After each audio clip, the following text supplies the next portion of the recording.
Bonjour à tous! Aujourd'hui nous faisons un point méthode. Comment tracer un graphique quand on a un tableau de valeurs? Comme son nom l'indique, cette capsule va te permettre de réaliser un graphique à partir d'un tableau de valeurs. Allez, c'est parti! Nous allons partir d'un exemple concret et suivre pas à pas la méthode à utiliser. Tu pourras ainsi procéder de la même manière, quel que soit le graphique à faire. Prenons l'exemple suivant.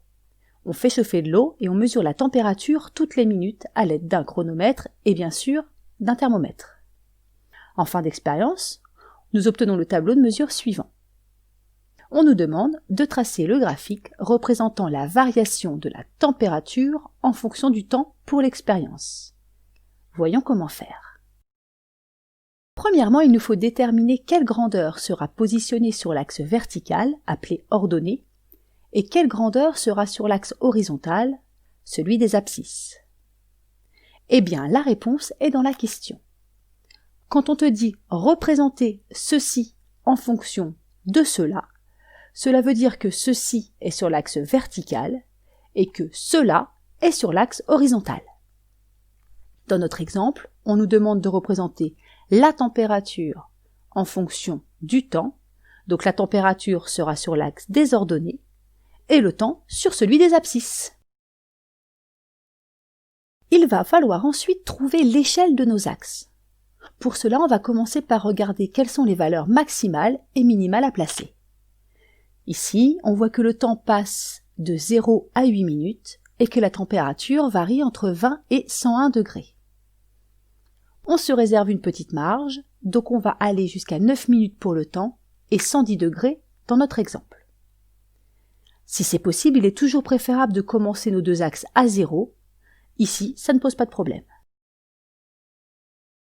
Maintenant, et c'est sans doute le plus difficile, il va falloir choisir une échelle pour nos axes, c'est-à-dire trouver combien de carreaux on va consacrer à chaque unité.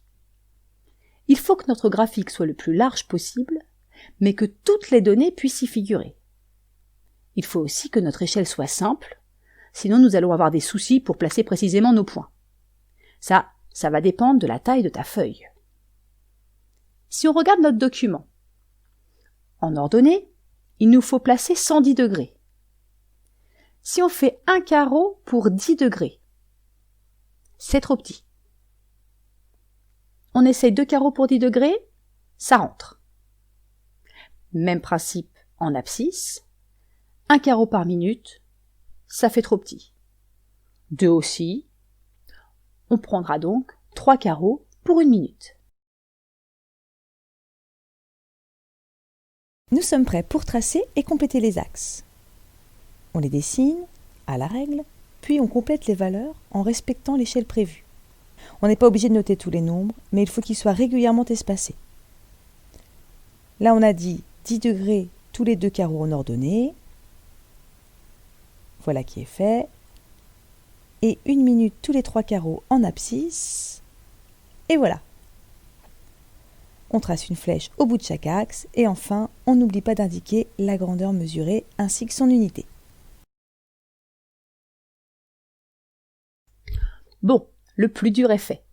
Il nous reste à placer les points et nous allons procéder en 2 étapes. Premièrement, il faut faire des croix au crayon papier. Attention, les croix doivent avoir une forme de plus et pas de multiplié. Ici, pour notre premier point, on voit qu'à 0 minute, la température valait 20 degrés Celsius. On se place donc au niveau du 0 sur l'axe horizontal, on monte jusqu'à 20 degrés et zou. Ensuite, on fait de même pour les autres points. Pour 1 minute, la température vaut 28 degrés, etc., etc. Quand tu as placé tous tes points au crayon, regarde l'ensemble. Tu verras assez vite si quelque chose ne va pas. Ce point, par exemple, a l'air d'être une erreur. Il faut revérifier dans ton tableau et corriger si besoin. Quand tu es satisfait, tu peux passer à la 2e étape, c'est-à-dire recopier les croix au stylo bille.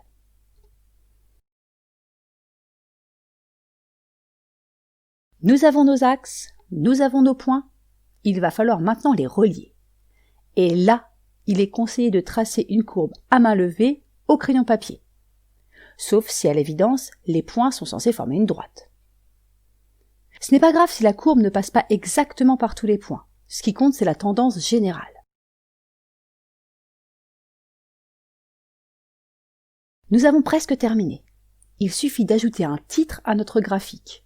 Ici, par exemple, on peut écrire « suivi de l'ébullition de l'eau ». Et voilà! Pour résumer, il faut suivre les 7 étapes suivantes pour réaliser un graphique comme un pro. Déterminer quel sera l'axe vertical et horizontal. Décider des valeurs maximales et minimales de chaque axe. Choisir l'échelle des axes.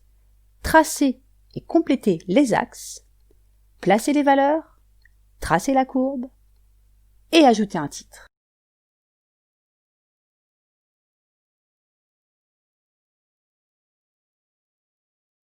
Et voilà! Tu disposes à présent d'un outil de plus pour faire des sciences. N'oublie pas de noter tes questions dans ton classeur, de noter le cours et de répondre au petit questionnaire sur Illico. À bientôt!